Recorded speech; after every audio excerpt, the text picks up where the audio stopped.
വിൻസിയെ വിളിച്ചു. ഞാൻ പറഞ്ഞനുസരിച്ച് ഞങ്ങൾ ഗ്രൂപ്പ് കോളിൽ വന്നു. വിൻസിക്ക് പരാതി പറയാൻ പേടിയായിരുന്നു, സത്യസന്ധമായി പറഞ്ഞാൽ. പക്ഷേ വിൻസിയോട് ഞങ്ങൾ പറഞ്ഞു, പരാതി നൽകിയാൽ മാത്രമേ നമുക്കിത് പരിഹരിക്കാൻ പറ്റുള്ളൂ. അപ്പോൾ വിൻസി പറഞ്ഞു, ICയിലുള്ള 3 പേര്, 5 പേരിൽ 3 സ്ത്രീകളായിരുന്നു. അവരും ഡയറക്ടർ ഉൾപ്പെടെ പ്രൊഡ്യൂസർ ഉൾപ്പെടെ എല്ലാവരും വിൻസിയുടെ ഈ പ്രശ്നം സഹകരിക്കുകയും ഡയറക്ടർ ഈ നടനോട് താക്കീത് നൽകുകയും ചെയ്തിട്ടുണ്ട്. അങ്ങനെ ഷൂട്ടിങ് കഴിഞ്ഞതിന് ശേഷം വിൻസി ഒരു ലഹരി വിരുദ്ധ ക്യാമ്പയിനിൽ പങ്കെടുത്തപ്പോൾ അവിടെ വെച്ച് വിൻസി ഈ കാര്യം പൊതുസമൂഹത്തോട് പറഞ്ഞു, ഇങ്ങനെ സംഭവം ഉണ്ടായിരുന്നു. പിന്നീട് വിൻസിയുടെ ഒരു പോസ്റ്റ് ഇൻസ്റ്റാഗ്രാമിൽ വിൻസി അതേക്കുറിച്ച് പറഞ്ഞപ്പോഴാണ് പൊതുസമൂഹം ഇത് അറിയുന്നത്. തിങ്കളാഴ്ച ടൈറ്റിൽ കമ്മിറ്റി കഴിഞ്ഞ് 3 മണിക്ക് അടിയന്തര യോഗം ഞങ്ങൾ ചേർന്നിട്ട് ശക്തമായ നടപടി, ഇക്കാര്യത്തിൽ ഒരു സംശയവും വേണ്ട, നിങ്ങൾ കണ്ടോളൂ, ശക്തമായ നടപടി എടുക്കും. സുഗമമായി ഷൂട്ടിംഗ് നടക്കണം. ഞങ്ങളുടെ പണം പൊയ്ക്കൊണ്ടിരിക്കുന്നത്, ഞങ്ങളുടെ അഫിലിയേറ്റ്സിൻ്റെ പണം പൊയ്ക്കൊണ്ടിരിക്കുകയാണ്. അതുകൊണ്ട് ഇത് സുഗമമായി നടത്തണം.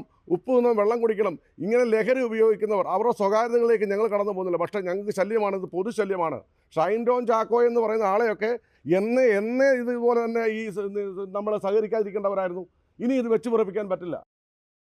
ആർട്ടിസ്റ്റ്, ആ സിനിമ ഹോൾഡ് ചെയ്യുന്ന one of the main artist, ആ ആർട്ടിസ്റ്റിൽ നിന്നും കിട്ടിയ എക്സ്പീരിയൻസ്, അദ്ദേഹം ഇത് ഉപയോഗിച്ച് മോശമായ രീതിയിൽ പറഞ്ഞാലും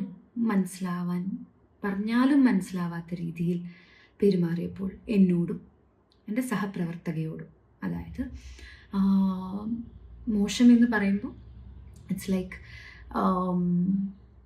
ഭയങ്കര, ഫോർ എക്സാമ്പിൾ എൻ്റെ ഡ്രസ്സിനൊരു പ്രശ്നം വന്നപ്പം ഞാനത് കറക്റ്റ് ചെയ്യാൻ വേണ്ടി പോയപ്പോൾ ഞാനും കൂടി വരാം, ഞാൻ വേണമെങ്കിൽ റെഡിയാക്കി തരാം എന്നൊക്കെ പറയുന്ന രീതിയിലുള്ള, അതും എല്ലാവരുടെയും മുന്നിൽ വെച്ച് പറയുന്ന രീതിയിലുള്ള തരത്തിലുള്ള പെരുമാറ്റവും ഭയങ്കര ബുദ്ധിമുട്ടായിരുന്നു. സഹകരിച്ച് മുന്നോട്ട് പോകാനായിട്ട് ഭയങ്കര ബുദ്ധിമുട്ടായിരുന്നു.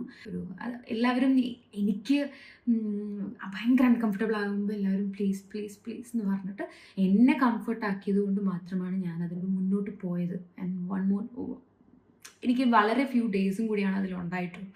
അപ്പം എങ്ങനെയൊക്കെയോ കടിച്ചു പിടിച്ച് ഞാൻ തീർത്തൊരു സിനിമയാണ്.